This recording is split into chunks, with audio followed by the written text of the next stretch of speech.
John Fedger here with MobileHomeInvesting.net. I got a reader's mail from Craig, who in the last 18 months has stole a car, gotten into trouble with that, got caught with drugs, has since cleaned up his act, no longer stealing cars, no longer on drugs, wants to better himself, wants to invest in mobile homes, and has a question that I think a lot of us can relate to, maybe not with the car issue, but about the criminal record. You know, what's happened in the past is in the past. And if it's far in the past, it's going to be less of a big deal. But let's talk about that. So if you're investing, if you want to invest with a criminal record, what does that mean?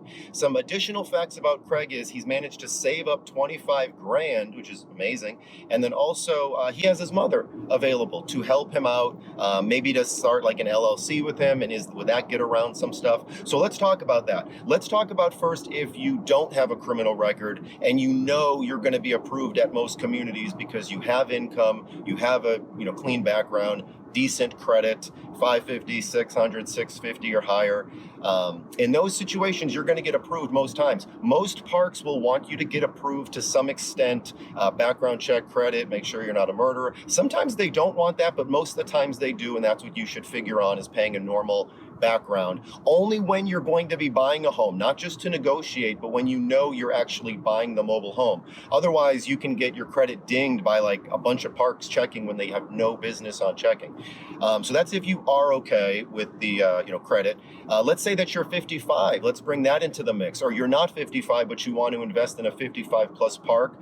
You can have a straw person, meaning that Craig could have his mother, if the mother's over 55, be the face person. And the manager is most likely, they should know what you're doing. They know you're not going to live there. They know you're going to buy the home, clean it up, resell it. You want to have your script down. You want to know the value that you bring to the park. But even in senior communities, if you're not a senior citizen, as long as one person in your company, they're going to be on the hook, they're going to get their background checked, you're still not going to live in the home. So even with that situation, Craig is going to be okay. Now, let's go back to Craig's situation. He stole a car, he did drugs and whatever in the past, even 18 months. Now that's going to be a problem. If he goes in and just blurts that out, and says, his past, even as much as he's changed, many parks are not going to want him in there simply because of that fact. Now, in Craig's situation, I would say to go in knowing that your mother is going to be the face person, or this straw person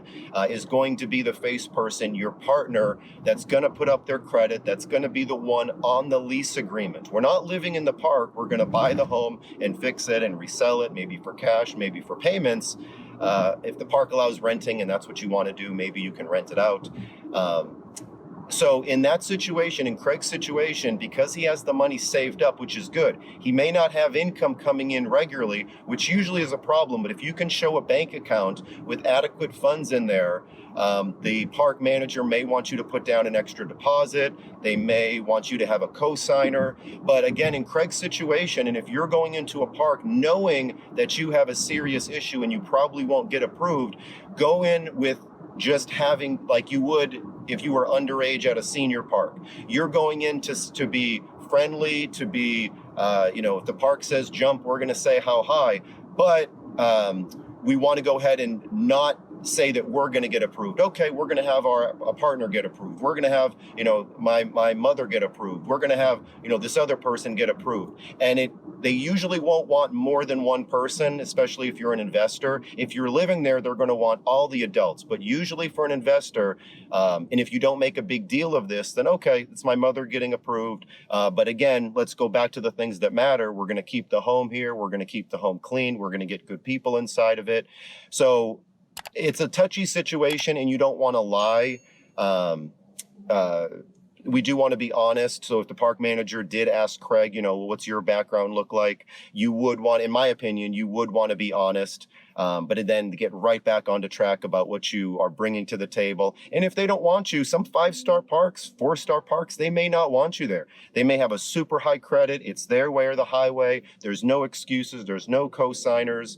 And then other parks, 1-star, 2-star, 3-star parks, I link below in the description about how to kind of grade the parks.